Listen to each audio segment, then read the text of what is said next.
Shalom. I hope you're all doing well. This won't be a very long video, but I want to make sure I get it out of the way while it's still December. And every year this topic comes up. It's about Christmas. And people tend to ask me if I celebrate it, and when I say no, they're curious to know why. Other times,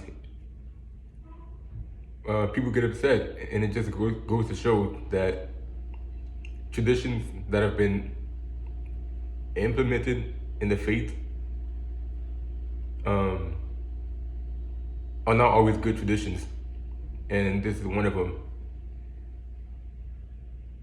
But my reasoning goes beyond the holiday itself being pagan. It's much deeper than that, and I think it's important for people to be able to fully explain the reasoning why not celebrating, and not just limiting it to it being pagan. And my reasoning is because God, he said in Deuteronomy himself that we're not to worship him in the same manner that pagans worship their gods, not to use their customs. And clearly this holiday is rooted in paganism, among many others. And that's my issue. I'm not trying to worship God the way he says not to. You should want to worship God the way he wants to be worshipped. And apparently that's a problem for some people. Apparently that's legalism for some people, which I don't understand.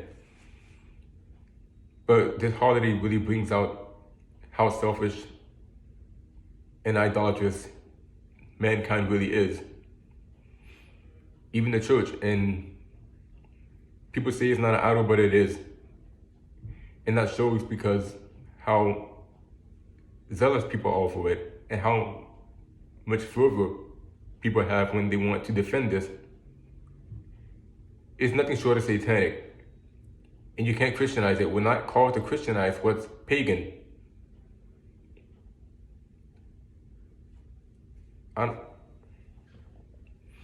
That's as plain as I could put it.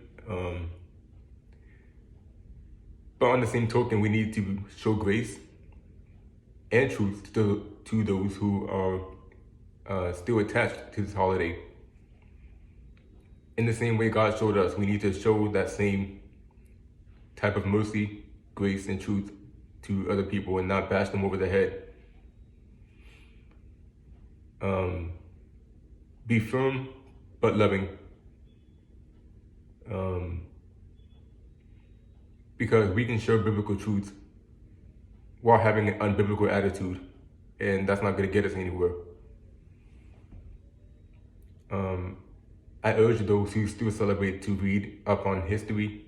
It's pretty much everywhere. And study for yourself and decide for yourself, because it's a matter of worshiping God in spirit and truth, and if you're willing to do that.